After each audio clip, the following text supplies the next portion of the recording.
time preference really did change how we approach building, and I feel like it seeped into our psyches. I want something that smells nice, that smells new, that looks great.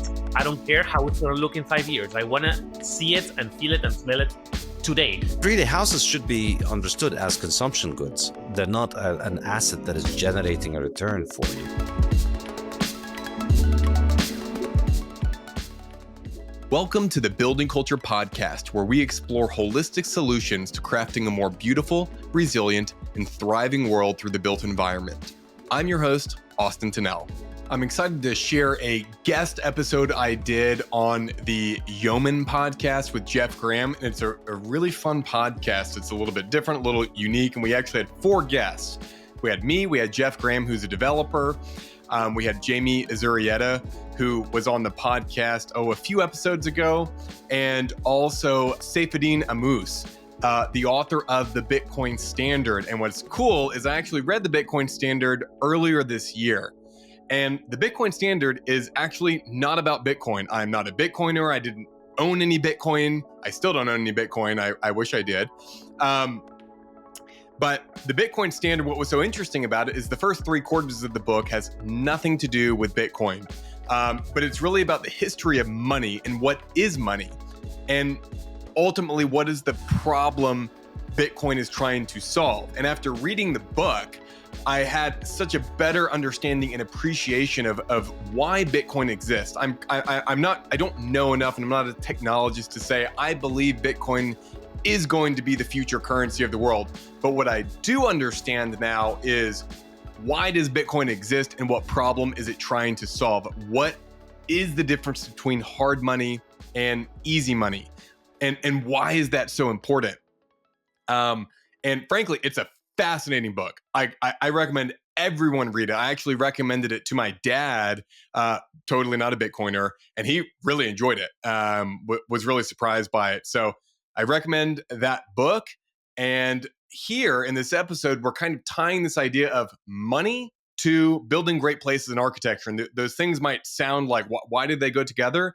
Well, because of the financialization that's happened over the 20th century, and particularly the past 50 years. And a lot of that financialization can be tied back to our monetary system, and it has all kinds of downstream effects about our architecture and our city building and how things get funded and how things get built. Really interesting, and we're only kind of scratching the surface on this episode. I might do a solo episode sometime, but for now, enjoy. And also thank you, Geoff Graham, for having me on. And please go check out the Yeoman podcast, Yoeman. If you are in the market for high quality windows or doors, whether residential or commercial, new construction or remodels, I highly recommend you check out Sierra Pacific Windows, who we use at Building Culture on a lot of our projects, as well as if you are in the state of Oklahoma, check out One Source Windows and Doors, and want to thank them for sponsoring this podcast. Welcome to the Yeoman podcast. I'm your host, Geoff Graham. Today is the 21st of October. I'm recording here from the studio at Big Ridge Mountain Club in lovely Glenville, North Carolina. Last week, my daughter and I were passing through the little town of Isla in Madison County, Georgia. Isla was incorporated in 1910. It has a population of just under 350. The census tells me that over the last 75 years or so, that number has fluctuated between 300 and 350 people. It's a small community. And presumably it was smaller before that, going back into the early part of the 1900s. So 350 people today and far fewer way back when is not many people. But at the intersection of Main Street and Commerce Street, there stands a string of beautiful, quintessentially Main Street Americana buildings. They are inviting, 2-story brick, tall glass storefronts, exactly the kind of small town Main Street building that I'm talking about. They're modest, but they're beautiful, and they're certainly enduring. I'm guessing they're about a century old, and still they stand in that little town of Isla, Georgia. Catty corner to that string of pearls is a contemporary gas station. It's exactly what you think of when you think of contemporary gas station. Garish and disposable, and I don't mean to knock the owners. It actually looked very tidy. It looked well run. It's the kind of place that I'd be fine with my daughter if she was by herself, stopping in to get something. But still, it is clearly disposably built. And around the corner from that is the town's post office, which looks to have been built in the 1980s. And despite its important civic purpose, it's not beautiful. It is not enduring. You've seen dozens of these little small town post offices before. I'm sure you can picture this one. So this brings me to the topic I'd like to explore today. 100 or so years ago, out of the farming community of fewer than 300 people, those beautiful little buildings sprouted up in Isla, Georgia. How did they do it? And why are each of the buildings that followed progressively less beautiful? Why did they become less and less enduring? And why are the ones built today effectively disposable? What happened? To explore that topic, I'm pleased to have with me three guests, two who have joined me before on Yeoman, Austin Tennell in episode 2, my very first guest. Thank you, Austin. And Jaime Izurieta Varela in episode 14. And our third guest is the economist and author Saifedean Ammous. Welcome, gentlemen. Glad to have you. Thank you. Thank you for having me. Austin, I'd appreciate it if you could get us started. You are a mason, a builder, a real estate developer. Paint the picture for us of what it might have been like, to build that little string of pearls in a relatively remote rural American community in the early 1900s. How did they do it? And why are Isla's buildings still standing? Yeah, thanks, Geoff. I'm not a historian, so it'll be interesting what you guys all think. Like, I don't know how exactly were things built in 1900, but I can give you the things that come to mind for me when I think about it is, one, you're limited by local materials. The Transcontinental Railroad, 1870. So you've got start having transportation throughout the country, but still from the train station to wherever you're building your little town, you still got to get the materials. So you've got a lot more local materials. You've got like real vernacular, brick you've made on site, timber you've cut down around. You also, it's not professionally designed. This is a product of culture and people. There was no such thing as a professional architect detached from a general contractor with, national bank financing backed up by the Fed. These are people practicing the tradition of building that's been around for hundreds and thousands of years and saying, we need to build a little cottage. And they're building it out of simple materials. It's a little rectangle on a main street. And it still managed to be incredibly beautiful. The other thing that comes to mind is it has to be, they're banks then, but the banks operated very differently where things were locally financed. There weren't pension funds or financing this from people in a boardroom in New York. These are local people self-financing within the community, doing something incrementally over time. And the amazing thing is you end up with all this stunning beauty because it's a real product of the community and the place and the people that are there, not some imported culture distorted by financial incentives. So those are some of the things that come to my mind: local materials, not professionally designed, and more locally financed. The thing I wonder about, and I see all that, like, it's Georgia known for our red clay. They were all those bricks. They probably made those bricks right there nearby. But a thing I wonder, like today, we can get the greatest, most amazing materials from essentially anywhere in the world. Like why? So this question I have is like, why are we not able to do better there? Or why is better than that not the standard? And that's the thing that I constantly think about when I pass through these little southern towns or little towns wherever, or when I travel to Europe. I think I want to make sure to ask Saif about this and the Bitcoin. I think it was the Bitcoin standard. You talk about what one of the one of the moments you were inspired to begin writing about this was visiting Florence. Am I right about that? Yes, that's true. Yeah. And it's unusual in my read of economics for an economist to speak so much about beauty.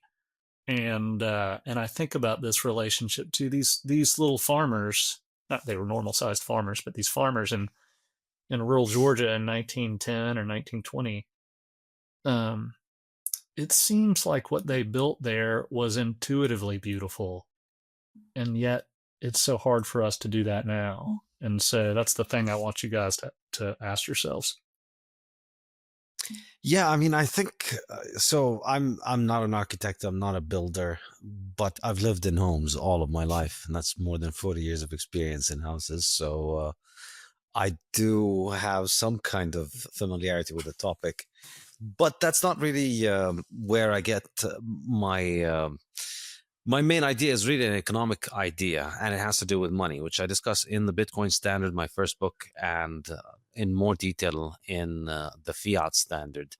And it ultimately comes down to the impact of inflationary money. And so one very important thing that happened in 1914, around that time, is that the world effectively went off the gold standard. The few years around World War I, with the establishment of the Federal Reserve, and European countries suspending the gold standard, and then the US suspending the gold standard. That really was the move of the world economy and the majority of the world's productive activity off of a gold-based monetary system onto a government money-based monetary system. And I think that's a big deal. And I think that doesn't get talked about quite enough. So my contention is that what money allows us to do is save into the future. And so it allows us to think about the future, and it allows us to provide for the future. And so the better our money is at providing for the future, the better it serves the function of storing value into the future, the more it makes the future certain for us, the less uncertain the future becomes, the more we can plan for the future, the more we can think about the future. And this is the idea of time preference. This would enable us to have low time preference rather than in an uncertain future would lead to high time preference, valuing today much more than the future. Excuse me. Yes. Yeah, so the idea of time preference is that time preference is always positive. Everybody always prefers the present to the future. So if given a choice between having something today or having it 10 years from now, you would always choose to have it today. There's no situation in which you're indifferent between getting something today or getting it 100 years from now, or 10 years from now, or even 1 year from now, or even 1 day from now. Your preference is always for the present. But the degree to which you discount the future is it varies between people. And so the better we are at thinking of the future, the less we discount the future. Effectively, we call that low time preference. It's low discounting of the present, low discounting of the future. So we favor the present, of course, but we only favor it a little bit. So the lower your time preference, the more you think of the future, and the more likely you are to act with the future in mind. So I think the ability of money to hold on to its value is like a control knob for time preference. That's the way that I think of it. And so when we live in a society in which everybody uses a form of money that's hard to make, that means it's good at holding on to its value to the future. That gives you a level of certainty about the future. It gives you a level of understanding of how you expect the future to be. And of course, there's no certainty in life, but there are degrees of uncertainty. And when the money is destroyed, when the value of the money is declining over time, you have less reliable ways of providing for the future. So the future becomes more uncertain for you. And so you're more likely to discount the future in favor of the present. So I think this is a pervasive idea. Once you see it everywhere, because our degree of thinking about the future and discounting the future affects all manners of decisions. And I discuss this mainly from the perspective of economic decision making in terms of people's savings and people's ability to get into debt. And you see that when the money's inflationary, everybody's more likely to be into debt, whereas when the money's hard, people are more likely to save and to not get into debt, which is more of a low time preference behavior. But in the fiat standard, I explored the relationship with architecture. And I think I'd posit that this is probably one way of explaining the difference between what people think of as beautiful architecture in general and what people think of as ugly. And I should say these are highly charged terms. Many people would disagree with us. Many people say that, you know, modern is beautiful and classical is old. I think fewer and fewer. I think that that modernism has jumped the shark, so to speak. Yeah, I mean, I certainly see. I certainly agree on that. Well, I mean, so I should mention it. I have thought about this question, like, why are buildings not as beautiful? And I felt like there were a lot of culprits from the introduction of, you know, modernism and kind of its capture of the architecture profession via the academy, infrastructure policy, which lends itself toward cars more, you know, and all kinds of other things. But it was listening to an episode that you recorded on the Bitcoin Standard with Michael Diamante. I'm not sure I know Michael via X, but I'm not sure I'm pronouncing his last name correctly, but we'll link to that in the show notes, which introduced to me this notion of how time preference was connected to architecture. And it was intuitive, made intuitive sense to me. Like when I'm working, I, you know, do a lot of things on my own for enjoyment largely. I'm not a great carpenter, but I like building things. But when I'm building something to serve a purpose that will only be temporary, I make zero effort into making it beautiful. And when I'm building something that is going to be there for a long time, and I want it to be there for a long time, I put a lot of effort into making it beautiful. And this notion of time preference and thinking about that gas station in Isla, and comparing it with the handful of little two-story, not little, they're, you know, actually pretty, they struck me as large for a community of that size. That little string of pearls I described on Main Street and Commerce Street in Isla as beautiful. I think that was so early on. It was, I think, before infrastructure policy had affected things, and before academia had affected things, and before monetary policy had affected things.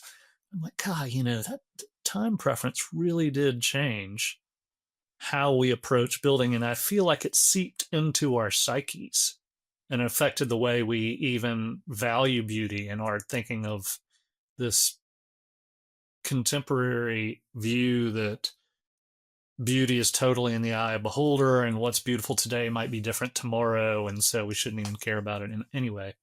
I'm rambling a bit, but if you guys could run So that what I think is two things. Number one, we have ascending societies and we have descending societies. Ascending societies are building, and they are constantly looking for creative ways to make their lives better, and in that process they make everyone's lives better. We are building up, we are ascending. And then on the other hand, we have the descending ones, when we basically stop building. Architecture, I feel, is a manifestation of culture. Right now we are having this debate. Right now we are talking about architecture. We're talking about time preference. We're talking about how this beautiful string of pearls that you referred to in Isla came about in a society that was not thinking about these things. And this is the second important distinction. Right now we are thinking consciously about those things. We are trying to figure out what is low time preference, what is high time preference. How can we move from our high time preference to our low time preference? What are the roles of central banks in destroying the capacity of people to look in the future, right? Before, there was none of that. Before, they just lived within beauty, because the time preference, what it does, the time preference is it pervades culture. it becomes culture. People were not thinking like, oh, I have a low time preference, so I will build beautifully. Yeah, No, like fish and water. They're like, oh. correct. Like fish and what? These are utilitarian buildings. Those people who build them, they were probably like Chuck Maron says, they were probably illiterate workers that had no idea about beauty, had no idea about architecture, probably had never in their lives seen a picture of the Greek canon for architecture and the orders or anything like that. They just had this sense of they live in this world that has this water in which they are swimming, the fish are swimming, and they just build it that way. These buildings were probably for a tailor, which he himself built. Another building was probably for maybe a cobbler, which he himself built.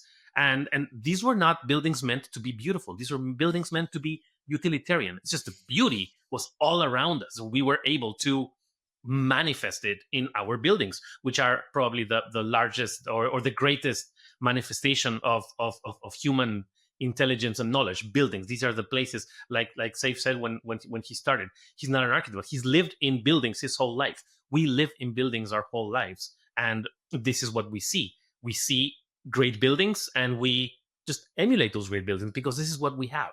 Sometime, and I will say that yes, it is the beginning of the 20th century, right before the First World War, when things started to break.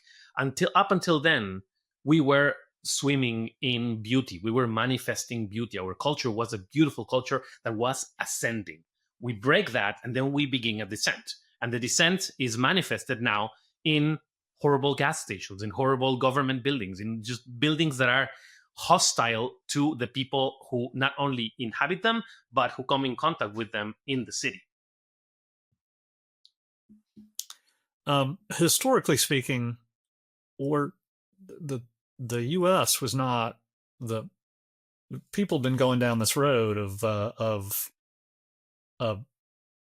central banking and fiat currency well before the U.S. started on it. Is that right? Yeah, I mean, historically, countries, governments Rome did go this through too. this cycle. Yeah, it's a cycle. They start off with the market has a choice of money. Then the government starts telling people, hey, we're just going to regulate it. We're going to print the coins or print the money, mint the coins or print the paper. And then they start making coins adulterated with base metals, or they start printing more money than they have gold in reserve. It's a story as old as time, and it keeps playing out. But I think 1914 was a pretty major milestone in that. That was the Federal Reserve Act was 1913, and then it sort of began happening in 1914. Is that right? Yes, and at the same time, World War I started, and when World War I started, Britain, Germany, France, Russia, Italy, Austria, all of these countries suspended the gold standard, and they've arguably never been back on the gold standard since then. That was a war measure to finance the war? To finance the war. And I mean, before that, in the 19th century, since 1870, practically all of the major world economies had been on the gold standard, and the rest of the world was catching up.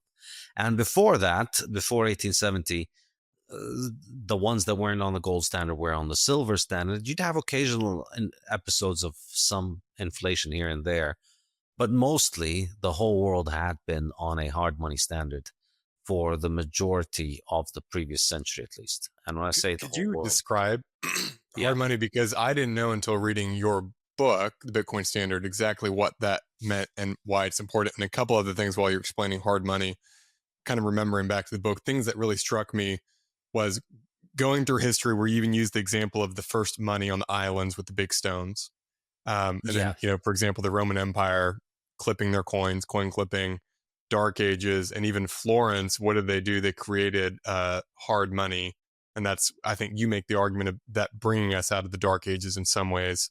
So I was just wondering if you could hit on those few things for people listening, because those are pretty interesting points that I didn't understand. Yeah, so the concept of hard money refers to the difficulty of making more of the money. And I think the best way of measuring this is the supply growth rate. So what percentage gets added on to the supply at any particular year? And this is a very powerful metric. So all of human history, we're constantly moving toward harder and harder money. And then that helps us become, as I was mentioning earlier, more future oriented. It helps us save more. It helps us accumulate more capital. And it allows us to trade more, allows us to engage in more productive economic activity. So as money gets harder, our civilization advances. But then every now and then we, like a college kid who just goes out and ruins a good semester by boozing and doing drugs with his friends on final exam week. Every now and then we go and we destroy our monetary system and then watch all of society collapse like a giant paper machete installation in the rain. And the way they do it, it differs from time to time, as I was mentioning earlier, but effectively what happens is that the supply growth rate of money increases. In other words, money goes from hard to easy. And that you see that happening in, in poor countries, in third world countries. You see that happening quite often. You see it happening at a fast pace, wherein, new president takes over and says we're going to build schools and hospitals and all kinds of nice things. Then his bank account in Switzerland gets full, and all kinds of money is being spent on all kinds of things, and then prices begin to rise, and then people get upset, and then there's a fiscal crisis and a monetary crisis and a foreign exchange crisis, and then there's a dollar shortage, and then they start locking up people for buying and selling dollars on the market, because that becomes a criminal activity, because you're buying at the real market rate rather than the rate that the government wants you to pretend believe. But that is all of these things, all of the problems that you see on TV essentially are symptoms of the one economic problem, which is inflation. Everything is a symptom of inflation. The real issue is inflation. Once they start destroying the money, everything falls apart. Everything begins to fall apart. And all of the other economic problems are essentially a consequence of that. So unemployment, the destruction of the value of the currency, inequality, all kinds of issues you can really trace back to the destruction of the currency. So historically, we see that all throughout history, people just move to the harder money. And then when you have a situation where there's a harder money and an easy money, the value that is stored in the easy money gets destroyed and people move on to the harder money. And this is how the world ended up in the 19th century on gold, because gold is the hardest money ever, or was before the invention of Bitcoin, because gold's supply increases every year at only around 1.5% to 2% per year. So as much as can be mined. That's is that right? Yeah, because the thing is with gold, it's indestructible. So we've been accumulating gold for thousands of years. So the gold that Cleopatra wore thousands of years ago may be in your wedding ring today, or in a coin of gold, a gold coin you own today. So because we have all of this supply that has been accumulating for thousands of years, even as we keep getting better and better and better at producing things, we can only add a tiny little fraction to the supply that we've accumulated over thousands of years. So every year's production is only around 1.5% to 2% of existing supplies. And that's effectively what's been the case for gold for about a century now. So because of that, gold is hard to make. It's hard to increase the supply substantively. And so people who use it as money benefit at the expense of people who don't use it as money. And so over time, everybody ends up using it as money. That's how gold becomes money. And now when people use it as money, they have the ability to save for the future. They have the ability to provide their future selves with economic energy, economic spending power. So under the gold standard, the people who built those nice houses in Isla that you saw, they could work a day's work, get paid in gold, or a month's work or a year's work, get paid in gold, put that gold under the mattress, and then only take it out in 10 years' time. And 10 years later, that same gold coin will have become more valuable. It can buy you more things. Usually in 10 years' time, it'll likely buy you more apples, more oranges. It'll buy you more of a house. It'll buy you more of a horse or a car at that time. Because we make more cars, we make more horses, we make more houses, we make more of everything at a higher rate than we make more of gold. So overall, not always, sometimes things do become more expensive, but overall, the trend would be that the purchasing power of your gold coin increases without it having to do anything. So you just stick it under your mattress, you keep working, you keep accumulating gold, and then you're able to provide for your future self. So this, I believe this is, and what I was arriving at with my previous answer to the question, I think this can help us explain something about architecture, in that when the money that you have allows you to provide for your future self reliably, like gold did, you have the option of just holding on to the gold and then having that gold into the future. So if you're going to spend it on something, it's more likely that you'd want that thing to be there in the future, because if you don't buy the thing with it and you just keep the gold will be there. The gold will be there and it'll appreciate. So it's more likely that you would want to spend it for things that are able to last, because the default option for you is that you have hard money that you could store it into so it can last. So if you're going to buy a house, it's more likely that you're going to want a house that's going to last. Similarly, and I think equivalently to that, your ability to provide for yourself in terms of saving makes your discounting of the future lower. And because you have a low discounting of the future, you care about building a house that lasts for a long time.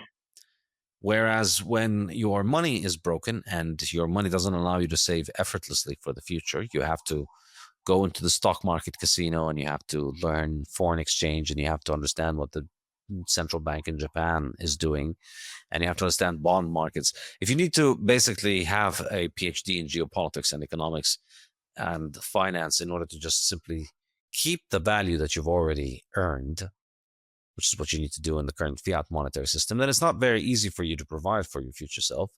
The future is uncertain, unreliable, and therefore you have a high discounting rate for the future. So when you're building a house, you are discounting very highly, very heavily, the state of that house 30 years from now. If your discounting rate is pretty high, then you're not going to care about what the house is going to look like in 30 years' time. So you're going to maximize for utility in a way that heavily discounts the future and prioritizes short-term uses. So I think,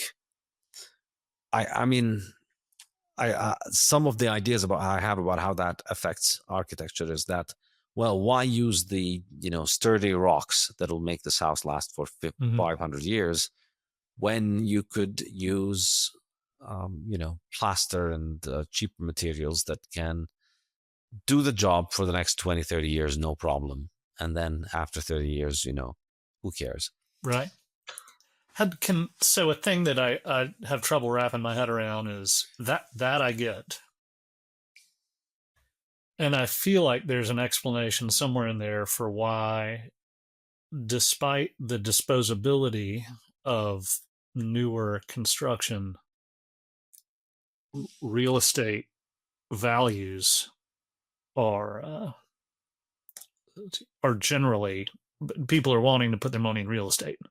Real estate's appreciating generally, and I feel like that has to do with supply constraints from the regulatory environment, but I don't feel like that's a complete answer to the question. You have a perfect storm. Like, you have the economy. What the economy is doing is turning the dial on the, like Saif says, it's turning the dial onto the higher time preference. But also we are over-regulating everything. And I have this meme that whenever someone talks about how Europe has achieved this sort of regulatory environment, whatever, the meme is a Venn diagram. On one side is China, on the other side is the US, and of course China has quantum computing or whatever, and the US has nuclear, whatever. And then in the middle, where AI is meeting, middle of the Venn diagram, and then there's outside of the Venn diagram is Europe with regulation. And I think we're doing the same thing. I think what we're doing is we're creating this box in which things just cannot be built because we are maybe not even thinking that we're doing it, but because we see the affluence of society, we see how far we've come, and we have basically solved most of our problems. We only have the top of the problems to fix. And so what we're doing is we're trying to make everything safe. We're trying to make everything delegated because we don't want to get our hands dirty, and everything gets sent to this agency, let's call it government, that regulates everything. When that happens, we are trying to, I don't know, I'm trying to build a new business and I want to put up a sign. And there's 75 agencies I have to apply for because the historic preservation, the sign may not be accurate. With the commerce department, because the sign might be, the name of my business might be taken. And there's so many instances that I have to go through, so many hoops I have to jump through to be able to create that sign, that if I don't have the backing of a Silicon Valley venture capitalist, I may not be able to sustain myself while I am waiting for those permits to come, right? And then maybe the California Coastal Commission might not like my tweets, and so they may kill my project also. This is not a joke. I mean, it sounds like a joke, but it is not a joke. It's not a joke, but it's an extreme. You're painting the most extreme example. That sadly is a real example, right? I have to jump through all these hoops, and then where am I going to put my money?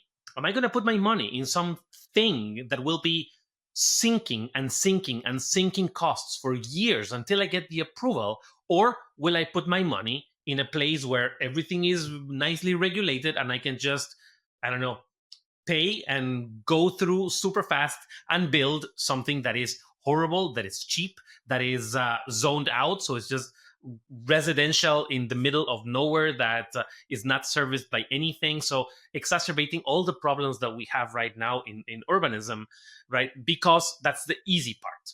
It is, everything is so regulated that if I go through the proper channels and I do things as fast as I can, the outcome will be horrible. So we have created this bounding box of regulation that is compounding with the high time preference, that is compounding with the inflation that is impacting the cost of materials, and also with the high time preference of the people who are wanting things right now. I want something that smells nice, that smells new, that looks great. I don't care how it's going to look in 5 years. I want to see it and feel it and smell it today, because this is where I will make my Instagram selfie. But everything's compounding, right? I think that's probably a good way to see it. It's just boxes that are, put on top of each other and not letting us see the other side. Something that I think here that you talking is just distinguishing between wealth and money. Geoff, to your point of people like putting their money in real estate because in an inflationary monetary policy, that's at least an asset, and so for me, I went a long time without really understanding the difference between wealth and money. That money, it's a unit of account, it's a medium of exchange, and it's a store of value, but it's not wealth, because if you don't have anything to buy with the money, if you don't have a house to buy, if you don't have a car to buy, if people aren't producing things in the economy, you could have all the money in the world, you could have all the gold in the world, and it means absolutely nothing. You can stack it, it's a game. So that idea of wealth, and part of the problem with inflation is, too much money chasing too few goods. And we all saw this in COVID, where it cost me 40% more to build today than it is 4 years ago. And you have all these people hemming and hawing about why, and how did this happen? Well, we printed a third of money in existence, in 4 years, and injected so much money into the economy. And what happens is the people with assets, the people with real estate, the people with capital, means of production, I mean, they call it the greatest transfer of wealth in history, I believe some people say, just kind of during the COVID policy. And lastly, thinking about the disincentivization of creating quality stuff, and how it continues to destroy culture and actually centralize wealth in a few and then destroy wealth as society as a whole, is because we can never get ahead. And when people worry about the cost of housing, well, one, we have inflation, but two, we can never increase the supply of housing because one, regulatory, we don't build enough, but two, the stuff we build, gets destroyed in 30 to 50 years. And I think of the idea of just like compound interest, compound architecture. Most of Europe basically has this idea of compound architecture wealth they built during the 15th and 16th and 17th century that still persists today. If they were having to rebuild that, because Europe in so many ways economically is starting to fail, but they still have all this societal wealth that they've built. And if they didn't already have that, they would not be in very good shape. And I mean, they're not in good shape, and it Yeah, would they're be not in good totally shape. disastrous if they didn't have all those. Yeah, if they were having to build housing, of living off of- housing over and over again. Yeah. I think I heard a long, long time ago, I think it was Tim Ferriss, but said something along a version of to be wealthy is to be unrushed. I'm going to share a little trick we use at Building Culture. So if you're designing a house, you have to have egress windows or egress in any bedroom, for example. And the problem with that is egress windows are very large, especially if it's a double hung window or something like that. And because of design constraints, sometimes we want a smaller window if it's in a dormer or just for the hierarchy of the elevations.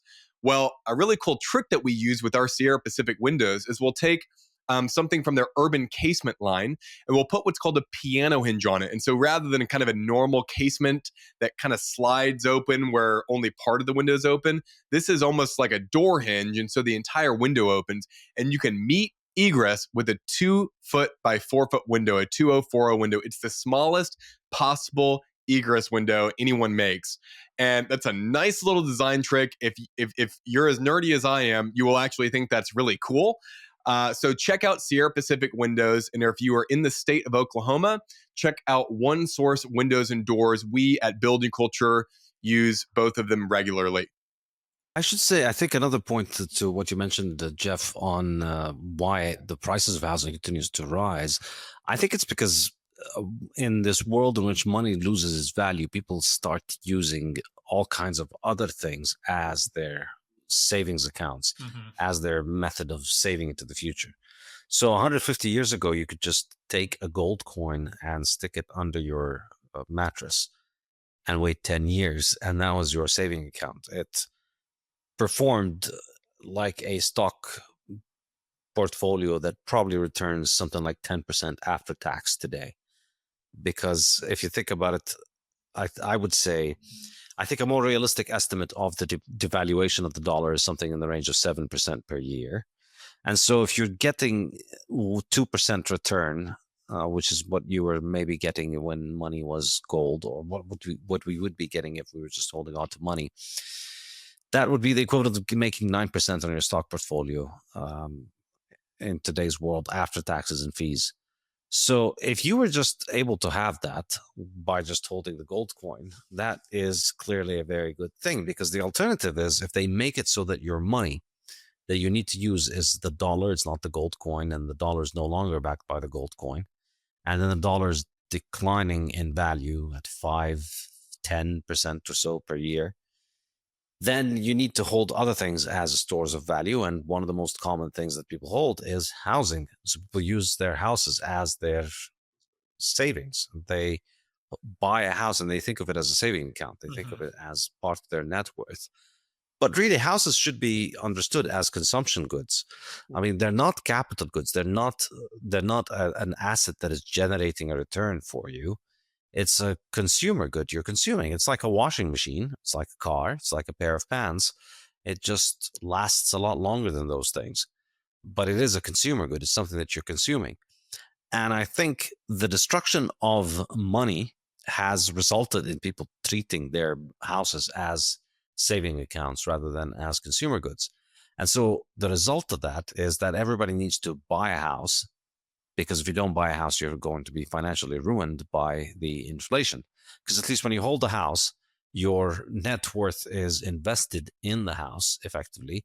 And houses are harder to make than money. So they appreciate more, or they appreciate in terms of the dollars. So it looks like it's an investment that's making you money because the value of your house is going up. But in reality, it's just the value of the dollar is going down, and all that you've done is that you've used the house as a way to escape the inflation. So you're better off by doing it because you've avoided the inflation. So instead of having, say, $1 million in a bank and you watch the $1 million lose purchasing power every year, you buy a house with $1 million, and then every year the house goes up in dollar nominal terms. although likely it's not really going up in real terms. It's just that the dollar is declining. So next year your house is worth $1,050,000, and then the year after that it's worth $1,120,000, and so on. So it looks like you're making more money, but really you're just they're making more money, and your house is not declining in value. So it makes sense in this situation to think of houses as financial assets, because it's a better deal than putting your money in a bank account or putting your money in government bonds and watching them get destroyed, as has happened over the last couple of years. And that then means that when your average 25-year-old, 30-year-old is looking to buy their first house, they're not just out there competing with other 25, 30-year-olds of the same socioeconomic status and same neighborhood looking to buy a house in that place. They're also out there competing with all kinds of people looking for an alternative for a saving account. Mm-hmm. Somebody who's now 60 years old and already owns a house and doesn't know what to do with the rest of his money and is not sure about putting it all in stocks and decides he's going to buy a house and rent it out as a way to generate income, because that's better than putting the money in a bank, or better than holding cash, or better than holding government bonds. And so he buys the house and rents it out to the 25-year-old. Now, he has no business being in the business of being a landlord. He's not a landlord. He's a dentist. He's an architect. He's doing some other business. He doesn't want to have to run a rental property, but he does it because it's an effective way of beating inflation. And the result of that is that your average 25 and 30-year-old gets priced out of buying a house, and all he can do is rent the house. So I wonder how much of that also ties in with the discussion of beauty, in that you're building these things as financial assets rather than as homes and as consumer things you will use. Yeah. Related to that, we are in an environment I may describe that is the regulatory climate makes it very, very difficult to create new product, and the climate for saving is such that people are looking for reliable stores, reliable places to store their money. And so when you, and I'm trying to talk through this, I'm not sure this is right. And so the people who are in the business of building, who are proficient at navigating the process, which is a very difficult process, and real estate developer Austin is as well. It's super. I think it's a more regulated environment than the medical industry. Honestly, I think it's really, really, or maybe comparable. But so people are, they have assets, they have money they want to put somewhere. And so there's more that is going into housing than would otherwise go into housing. And so, but because of the constraint in production, like how difficult it is to produce one, you're more likely, there's a limited supply of things you can get. So there's more money going into fewer houses. And I wonder how much that is driving up the cost of building. It is just like insanely expensive to produce structures. And I think about that little town of Isla, where these guys were farmers, and I'm sure they were good at their jobs. And I've family going back in rural Georgia, and they were all, kind of poet, preacher type folks, but they didn't have a lot of money, but they built these beautiful things. They could not, to do that today would cost way more than I would think they could afford. Is that thing, the constrained supply and the pressure to put money into real estate, those two things together, pushing up the cost of production? I think there's another factor. Okay, please. There's the factor that before buildings were allowed to have flaws. Oh, my house has a draft, so I just grab a piece of wood and I nail it, and draft is gone. Right now, you would actually go and have to buy a door that is rated for whatever hurricane forces, and the hinges have to be whatever. Yeah. And it has, of course, there is a law that obligates me to buy a specific kind of door, which was enacted with the help and funding of the door lobby. And I have to go and buy that door. And it's going to cost me $3,000. And I have to put that door in my home, right? And it's and I cannot put the door in before an inspector has to come and look at the hinges and say, yes, you can put the door in, right? So there's this, I guess, unwillingness to let buildings have flaws that have ironed every single kink that we had while building, and buildings are not allowed to fail. To conform to the standard building code, there's a lot of uniformity, which leads to standardization of material production, which and leads increased to complexity.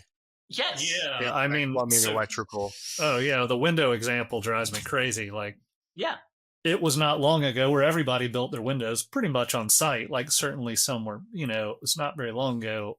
And now, between wind and energy requirements, and that the window must be rated, you must build windows of a sufficient scale that you can afford to have them rated, which means you're buying them from a factory or a retailer or a manufacturer that might be in Minnesota or something, but they're buying all their parts from all over the globe to produce all these things, because windows are super complicated now. Yeah, hard on gas in between, totally. Yeah. No, I mean, single pane. Right. Like, I think what you're saying, Jamie, is really important, that like allowed to have flaws. Where I was just reading Chuck Marone's Escaping the Housing Trap, recently finished that. Oh yeah. He was talking about, I mean, there's a lot of positive things that happened in the 19th century, because there was a lot of bad housing and people living in pretty terrible conditions. But part of the problem with kind of bringing everything up is like we live in the nicest housing ever, and then a lot of people can't afford it because it is very expensive to actually build, on top of the inflationary stuff, on top of the regulatory environment. The standard is actually like too high. I say this a lot about, I would rather see, rather than a complex stick frame house, I would rather see a less energy efficient concrete block house. Super simple, nothing else to it. Mm-hmm. A little mini split on the wall. Is it super efficient? No. And maybe it's only 65, varies between 65 and 80 degrees even. But how much longer that would last, you wouldn't have mold issues. It would be cheaper to maintain. But we get in our way a lot, especially with things like energy efficiency. Everything inflates. Money inflates, regulations, complexity, inflates. Right. I wonder how much of that, I should say here, I wonder how much of that, all of this, particularly environmental stuff, another chapter in the Fiat Standard, I discuss all of the ways in which people are coping with poverty by inventing silly pseudosciences. And the best example of that is, you shouldn't consume oil because it's going to destroy the weather. You shouldn't eat meat because it's going to boil the oceans or something like that. So this notion that meat and hydrocarbons are going to destroy Earth because of destroying the weather or something or the other, I mean, it's completely fictitious, nonsensical, pseudoscientific, primitivist nonsense. It's no different from the societies we like to mock. It's kind of Malthusian, right? Like, where does there's a lot of that out there. Like, where does that desire to, like, human existence is bad, where does that come from? I think it's inflation cope. I honestly think it's no coincidence this stuff started to pick up in the 1970s, because it was a way of trying to explain why we're running out of all of those things. Well, we weren't running out of them. They were just becoming unaffordable because the money was destroyed in value. So the prices of commodities went up enormously in the 1970s, because in the 1970s is when the last link was severed between gold and the dollar. So they went off the gold standard arguably in 1914, 15, 16, something like that. But the complete divorce was in 1971. That was when it was completed. But then in 1971, that's what led to the big surge in prices. Before that, it was a lot more gradual. But then 1971 prices increased. So then you get this idea that, and remember, initially in the 1970s, it was all about we're going to run out of all of those things. There was a population crisis. We had a population bomb. The Earth was going to suffer famine because we don't have enough of those things. Then in the 1980s, when inflation slowed down and prices of those things normalized and they stopped rising so much because we stopped having such an inflationary dollar. During that point, the doomsday cult had to shift their messaging because clearly we aren't running out of everything. But they shifted their messaging to we have too much of everything, and because we have so much of it, we're going to burn and destroy Earth by consuming so much of it. So notice the conclusion is the same. The conclusion is that you should cut down on these things, but the rationale is the complete exact opposite. And depending on where we are in the inflationary cycle, the hysterics and primitivists shifts from one to the other.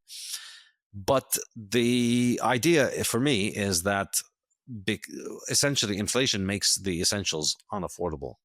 And so energy becomes less and less affordable. And so the focus is, all right, let's get you on a windmill solar panel thing so that you don't have to be buying fuel so that the inflation doesn't show up. That's essentially the motivation for most of what passes for science when it comes to energy and sustainability and climate in modern fiat American universities and around the world, I should say, not just the US. But I wonder how much of that is also the case in terms of building. I mean, the reason that we need to impose such stringent insulation and wind regulations on buildings is because we're trying to save on energy costs because energy keeps spiraling out of control. That's the pretense. Inflation. That is the pretense. Yeah. Yeah, and I think too. That's a product of inflation. I mean, I wonder if we hadn't really had this kind of inflation, then it's entirely conceivable for me that we would be consuming significantly more energy than we currently do. And then it just wouldn't be an issue. We wouldn't be having to put up with mold because of all of the insulation and all of the health problems that come with that, because we'd just be building proper, sturdy houses from stone that isn't as... they breathe. They're breathing house. You know, they're not perfectly hermetically sealed, and to make sure you use no energy to. Yeah, but you still use a lot of energy, and you can because, well, energy is just quite literally the scum of the earth. It's coal and gas and oil that we take out of the earth, and what's better to do with that thing than just burn it to meet our needs? Related to that, I wonder if it's a consequence of or a reason for a lot of this. I see in the window example, energy efficiency or whatever, I see a lot of institutionalization of everything, like centralization and institutionalization of all the processes and the production, and less distributism. So a consequence of the energy requirement or the energy, the fear over energy, a consequence of that is, well, we need to make the super complicated windows. We have requirements for super complicated windows that can really only be met if they're produced at scale. And so that can, then now your carpenter's not building your windows. It's you're buying your windows from a private equity owned or publicly traded window manufacturer. So it's no longer a carpenter that's in that process. And there's many steps in that supply chain. But also on the energy side, like, yeah, you can't. Energy is we'd have ever more complicated ways of creating energy, say through solar or giant wind turbines or whatever, which by their very nature, solar you would think would be a distributed, way to generate energy, but really to create a solar panel is so complicated. It's actually you have to buy solar panels that are made by big manufacturers or whatever, and now we have giant solar fields that are. It seems to me to be moving us in a direction of centralization and institutionalization and away from distributism, which was kind of the natural way of things until, was it James Scott talked about it as, I think his term was the late James Scott, who just passed away. I think he called it the second great enclosure movement, or something, this move toward institutionalization and centralization that happened in the 1900s. So is it? I guess fear is this fear is bringing us towards this. The desire to have it all controlled and predicted is causing us to lose our beauty and affordability. Is that right? But I do see disruption, and this I think is great to notice, is that you have your Amazon and your Google now moving towards nuclear. And right. the fact that you have enough incentives for a private company to invest in nuclear energy, which is probably the cleanest and the most efficient form of energy that we have right now. And on the other side, you have the wind and solar, which needs massive suicides. I'm going to say it's a Freudian slip. Subsidies for functioning, right? And you have governments creating all these sort of complex mechanisms to prop up those sources of energy, whereas you have the companies that invest their own money, they're going to nuclear. So I see this disruption going on, and the more probably, maybe it's wishful thinking, the more we see these disruptions that are creating or that are making abundant and cheap sources of energy available for anyone, maybe then the need for those complex systems of regulations, for example, the windows, will be unnecessary and will implode on their own. Yeah. I do think, like, because of AI, crypto, and all the push for electric cars, solar and wind are kind of like nuclear, like, kind of has to be the option. There's a reason Google's, and Microsoft's paying whatever, how many billions of dollars for a plant, because energy is so in demand. They're starting to recognize wind and solar can't produce that amount of energy. Well, on nuclear, go ahead. Can I ask one more thing or touch on one more point? I guess I'm in nuclear, even massive centralized power production, and yet it is there. Technology is known to us to do safe, small scale, regional and local nuclear production and via molten salt reactors, but it's illegal to do it. So there's tons and tons of investment going into not building small scale molten salt reactors, but getting approval to build them. We still can't build them yet, but it could be that nuclear 20 years from now is powering this community right here from a safe facility that's the size of a tractor trailer. That technology is available to us, but not able to be produced. That would be amazing. And as you say, or one of the two of you said, or Austin or Jaime, that when we have energy abundance on a small scale, will be detached from a system that's sort of pushing us toward centralization. Correct. Yeah. Yeah. Austin, I interrupted your question there. I just had a question for Saif. We're talking about inflation, and even, you've been mentioning you could keep your gold coin under your pillow and it'd be worth, 10% more or whatever annually for 10 years. Isn't the argument for inflation that, and modern economists is that, yes, that's part of the point, is it incentivizes investment. It incentivizes people to go do productive things with their money rather than just hoard it under their mattress, which does produce more wealth as a society.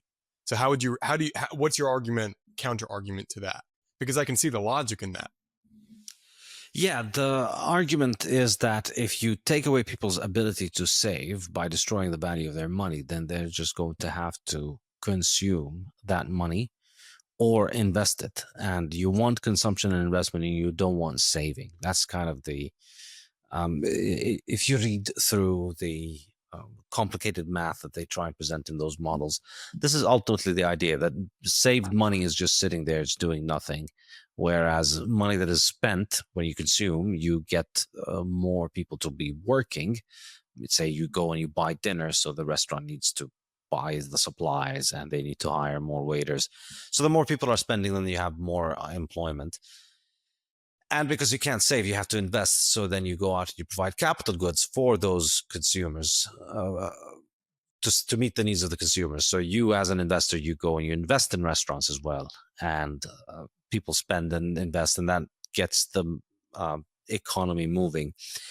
That's nonsensical, though, because the way that things actually work in the real world is that things have an opportunity cost. And so what happens is people have an insatiable desire for consumption. We always want to consume more. So what they're saying is, from the Keynesian perspective, they're trying to present the problems of the economy as being insufficient consumption. People are saving too much, they're not consuming. But that's not the problem, because we always have desires for consuming more things. People can always think of more things. People would always like to upgrade their car, upgrade their house. The vast majority of people always have a lot of ideas for consumption. The issue is not that there isn't a desire for consume. The issue is that there is a trade-off between different options, and the option is between consuming today versus consuming tomorrow. So yeah, you can buy a better car today, but you could just make do with the current car that you have and keep saving so that in 5 years' time you can buy a nicer house or something like that. So it's because people are trading off these choices that they decide to forego consumption. And when they decide to forego consumption, what happens is they take resources away from consumption and they save them. And then the more resources are saved, the more resources are available for investment. So investment only comes about because of people saving in the first place. And destroying the value of money destroys people's desire and an incentive to save, and so reduces the amount of capital available. The Keynesian idea is that we could substitute for that by destroying the value of money, so then we just force everybody to save. But all that you're doing is that you're destroying the value of people's savings. You're taking away people's ability to provide for their future. You're undermining their financial security. And you're generating all kinds of economic activity that should not be there. I mean, there is a very naive understanding of economic activity wherein it's viewed as being good for its own sake, regardless of the value of the output. Whereas in reality, we don't value economic activity because it's good to have people working. We don't want to work for the sake of working. I don't want to work just so that I could count as a working person. I want to work for the outcome that comes of it, from the production. And what determines that outcome and the production is how people value it. It's not some abstract blob of economic GDP that we churn out by the hour. And then the more hours you put in, the more economic GDP you get. If you get 1 million monkeys and you try and make them build an airplane, it doesn't matter how many working hours they do, they're not going to come up with an airplane. So it's not about the quality, it's not about the quantity of resources that we dedicate towards economic production. It's about the it's about the quality and the value that people attach to economic production.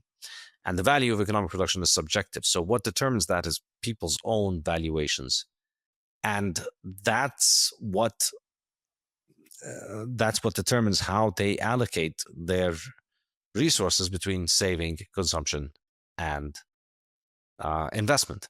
And so in a world in which the money is hard, the money is constantly appreciating, so people are able to save more. And the more they save, the more they make resources available for capital consumption. So if you're not consuming things, if you're not spending your money in a restaurant, the fact that you're not spending that money in the restaurant means the restaurant doesn't hire the marginal worker. So the marginal worker instead goes to a factory. And equivalently, your money, because you have a bigger saving account now, you're more likely to lend out some of that money to the entrepreneur who's going to build that factory. And so by disincentivizing saving, they're really disincentivizing capital accumulation. You're not incentivizing investment, you're disincentivizing it because you're taking away the pool from which capital comes from is saving. We have to first delay gratification in order to be able to consume. And so what is happening is you're destroying the value of money to the future. You're forcing people to spend on things that they don't value as much, because the alternative is that you're going to hold on to money that's going to be devalued. So you're taking away from people the ability to have financial security, and you're forcing them effectively to spend it on crap that they don't value as much as financial security. And how do we know that? Because if left to their own, they would have valued saving the money for the future more than the thing that they spend on. So the Keynesian conception also views it in a kind of aggregate manner, wherein if we're not spending enough, then the restaurant is going to fire all the workers. Then the workers will stop spending enough, so then they will stop buying from your t-shirt shop, and then you are going to fire your workers, and then they're going to stop buying from the other restaurants, and then there's a big giant recession everywhere. And the way to fix that is to increase the spending. But this is, of course, nonsensical, because the decision to buy and consume is marginal. People don't just stop consuming overall, because why do people need to consume? We need to consume to survive. You need food to consume. So we don't need to have our money destroyed in order for us to figure out that if I don't eat today, I will starve tomorrow. That's really what it comes down to. People need to eat to survive. People need clothing to survive the winter. People need a roof over their head to survive. Those are things that most human beings have figured out on their own, and they don't need to have their money destroyed, because no human being will say, you know what, I'm not going to eat for the next year, because if I save all the money for a year, then I'll be able to get 2% more cheeseburger next year. So I'm going to pass on the cheeseburger today so I could get 2% more. That's not the trade-off. People don't compare the value of what your money can buy you today to what your money can buy you tomorrow. You compare the value of your money today to what you can buy with it today. And so you value not starving more than having an extra $5 in your saving account. So you buy the cheeseburger, even though you know that you could get it at a lower price next year.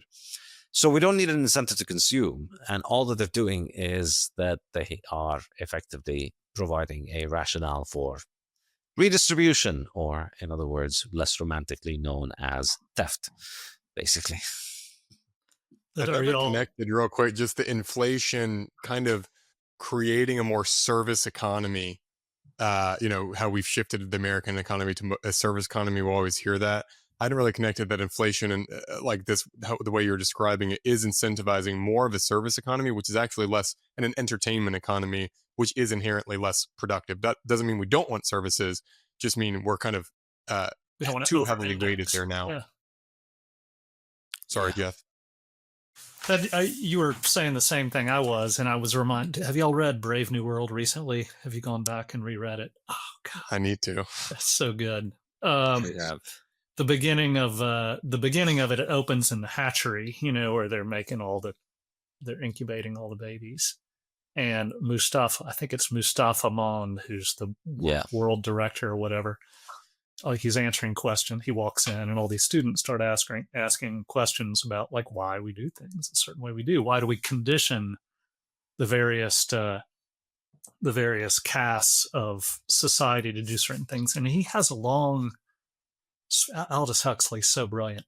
He has a long speech about exactly what Saif just said, like conditioning people to consume frivolously. That was a big part of what they were trying to do, and with the betas and the whatever, the betas and the deltas and the gamma, the lower caste of people. And it's you read that and you contrast it with a lot of, and I'm sure Huxley was totally aware of Keynesian economics, and he was completely he was actually taking them seriously. He was like, this is something we need to be, this ideology is something we need to be concerned about, because it is very, very bad. Anyway, that's a good book to go back to every few years. We have been belly aching, and I would very much like to pivot in the last bit of time we have together to say, like, I think we've been describing why things are the way they are and how they came to be the way they are and how it affects us to have the water that we're swimming in changed to the way it is now. I try to be optimistic. I am optimistic, and I'd like to get back to a low time preference world. What's the path from here to there? Sound money. How might that? Yeah. How might so that would be So how do we get back to sound money? What would be the path from where we are now Someone might have created it around 2009, and we're slowly. That's right. But I don't know. Yeah. Do you think Argentina, it's Bitcoin or bust, or Venezuela, it's Bitcoin or bust? Is that where you're at, Safe? Like you think that's big? Yeah. It's our one civilizational shot at not living in pigsties for all the rest of our history. What is the path you see for, like, how would you see the United States, like, realistically doing that? I think it just happens one person at a time. One person figures out Bitcoin and they rewire themselves from being a high time preference fiat slave effectively to being a sovereign low time preference long-term oriented individual. And that just brings about all kinds of changes. And I think you see it all over with Bitcoiners. It's really striking, I think, how common this experience is, that people will have been it almost makes it sound like a religion, but in the case of Bitcoin, you have the functional mechanism clearly laid out there. It's not having to invoke something mystical. It's very simple. You've moved to a form of money that is harder to make. So now you have a better ability for providing for your future. And as soon as you realize that, something in you changes. And I think so many Bitcoiners report the same thing. Among the many stories are things like, I used to drink every day. I used to spend so much money on alcohol, and then I found Bitcoin and I quit drinking, and now I'm a Bitcoiner. Or somebody else will have a story along the lines of, I used to do. Because we have talked about gold, but we have not really talked about Bitcoin at all in this podcast. And so that would be a great long conversation. And so I'm going to point in the show notes, and you can find the Bitcoin Standard podcast and Safe's work. I think he's probably the most accessible and articulate voice on Bitcoin that's out there. So I'm sorry. So we haven't actually talked about that topic at all in here. But am I hearing you correctly? Like, it doesn't matter what the Fed does. It doesn't matter that the Fed exists.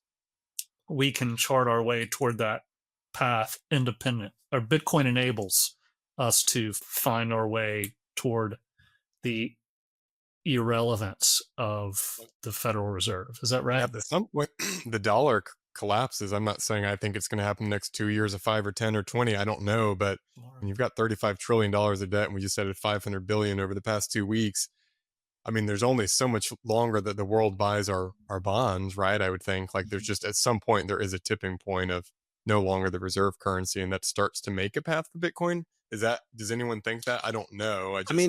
I wouldn't go as far as saying that the Federal Reserve doesn't matter, as you were trying to say, Geoff. I think it does matter, but you isolate yourself significantly from the most important negative consequences that it has on you as an individual by protecting yourself with Bitcoin. And so that changes the way that you're able to make your economic calculations and plan for the future. And I think this then begins to change the way in which you engage in all sorts of things. So I think it's more, you see a lot of Bitcoiners who decide they don't want to be they don't want to be borrowing to buy a house. They just want to pay for the house up front. And I think you'll see more and more of that. People just have a form of money that they can hold. So they save and then they spend from that money. And then you'll see, I would imagine, more and more of a concern for the future in architecture. So you'll see it develop in small little pockets of individuals, and then they start gravitating toward each other. And, everybody else is going to be getting robbed by their central bank, whereas Bitcoiners are not. And so there's only one end point to this game, is the Bitcoiners keep doing better, and then everybody joins them or perishes. I think people will have the good sense to join. I'm optimistic about it, but I think it's, there are all kinds of horrible things that can happen along the way, because fiat money is built and optimized for creating catastrophes and disasters. Remember, every time there's a crisis, they get to print a lot of money. So don't be surprised that they find a crisis for you every day. I think that would be part of why we have such a belligerent global environment. I would think that it's like war. It is the justification for fiat. Exactly. This is why the United States government needs to be fighting all these weird people in all these weird places who weirdly have this weird obsession, all of them together at the same time, to hate the U.S. government. At the same time that the U.S. government got a money printer to allow it to Mhm. finance all these wars by robbing the planet. Suddenly it develops an infinite array of enemies it needs to fight all over. Coincidences. What are you going to do? Right. Gentlemen, thank you so much for joining us on Yeoman. I think, Austin, we'll probably also share this on Building Culture. Is that right? Great. Yeah. You guys are wonderful, my guests today, and I will link to more of their work in the show notes. Jaime, Izurieta, Varia, Saifedean, Ammous, Austin Tennell. Thank you so much for joining us on Yeoman. I've really enjoyed the conversation. Thank you so much, Jeff. Thanks, Jeff. Cheers. Thanks, everyone. Thank you very much. If you've been enjoying this podcast, please like, subscribe, and share with your friends. And if you're listening on Apple or Spotify, please leave us a 5-star review. Thanks so much for listening, and catch you on the next episode.